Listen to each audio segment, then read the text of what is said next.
Bonjour peuple congolais de partout où vous êtes. Peuple congolais, c'est grave. L'air est grave. Bopusa matoi, boyoka. Moniki songi, biso tika kala biso te. Boyoka. Boyebi James Kabarebe. James Kabarebe ko Rwandais wana oyo bauti ko pesa sanction na États-Unis.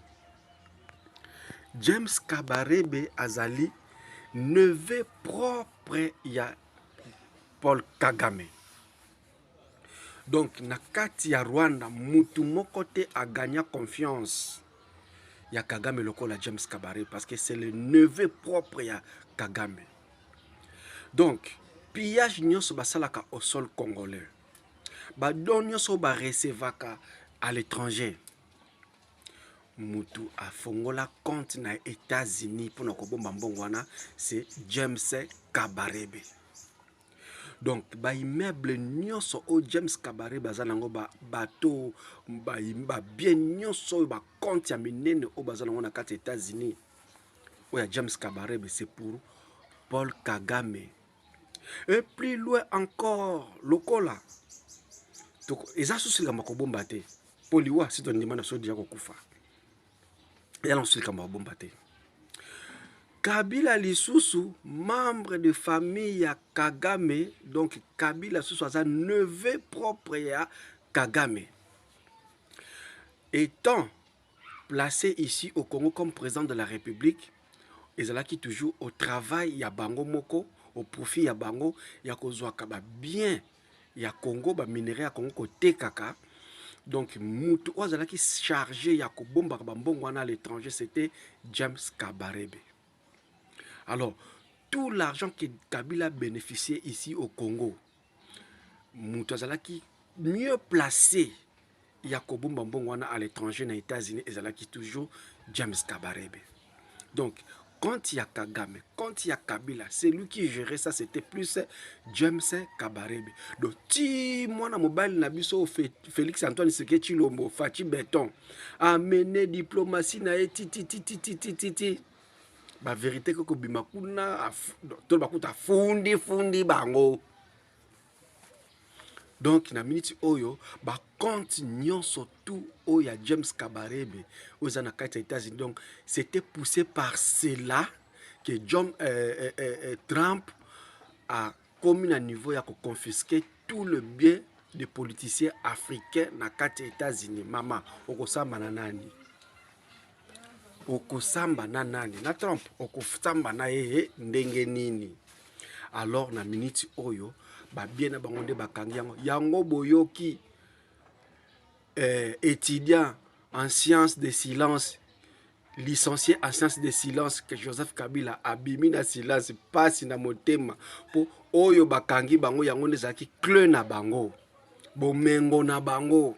D'autant que simbi yango bomoni mwana mobali akoki susu te, donc crise cardiaque a perdre na contrôle ya koya koloba n'importe quoi na sortir médiatique na ye do bana mai eza ya ko beba la minute au famille Kagame Kabila bango nyonso tout ba bien na bango nyonso na mai les bien mal acquis ne se profite.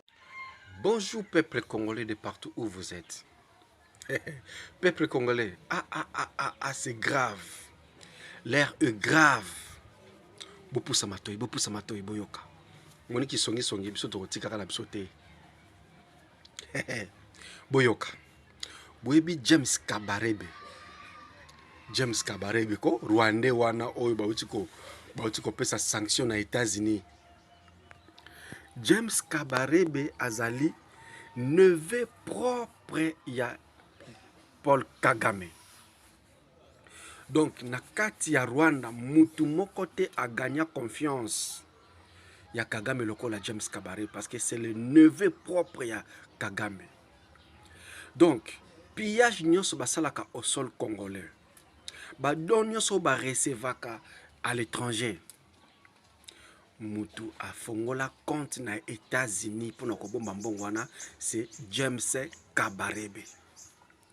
Donc, ba immeuble nyonso o James Kabarebe bazanango ba bateau ba bien nyonso ba compte ya minene o bazanango na kati États-Unis.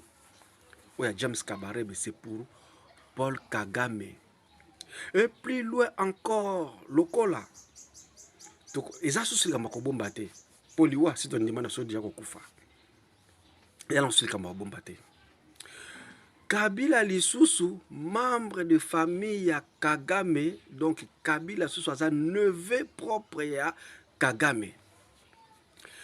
Étant placé ici au Congo comme président de la République, ils ont qui toujours au travail, il y a Bango Moko, au profit, il y a Bango, il y a Kozouaka, bien, il y a Congo, minerai à Congo, côté Kaka. Donc, Moutou, qui chargé, il y a Kobomba, Bambongo à l'étranger, c'était James Kabarebe. Alors, tout l'argent que Kabila a bénéficié ici au Congo, Moutou qui mieux placé, il y a Kobomba Bambongo à l'étranger, aux États-Unis, et qui toujours James Kabarebe. Donc, quand il y a Kagame, quand il y a Kabila, c'est lui qui gérait ça, c'était plus James Kabarebe. Donc, si moi, na mobile nabiso Félix Antoine Seketi Lombo, Fachi Béton, amener diplomatie na ti. Ba vérité que bimakuna to bakuta fundi bango. Donc, na minute oyo, ba compte nyonso tout oya James Kabarebe aux États-Unis. Donc, c'était poussé par cela que Trump a commis à niveau à confisquer tout le bien des politiciens africains na kati États-Unis. Mama, okosamba na nani? Okosamba na nani? Na Trump, okosamba na yeye ndenge nini? Alors, na minute oyo, ba bien na bangonde bakangi yango boyoki étudiant en sciences de silence, licencié en sciences de silence que Joseph Kabila abimi na silence pasi na motema po oyo bakangi bango yango nezaki clé na bango bomengo na bango d'autant ba simbi yango bomoni mwana mobala koki susu te donc crise cardiaque à perdre na contrôle ya koya koloba n'importe quoi na sortir médiatique na ye do bana mai eza ya ko beba la minute o famille Kagame Kabila bango nyonso tout ba bien na bango nyonso na mai les bien mal acquis ne se profitaient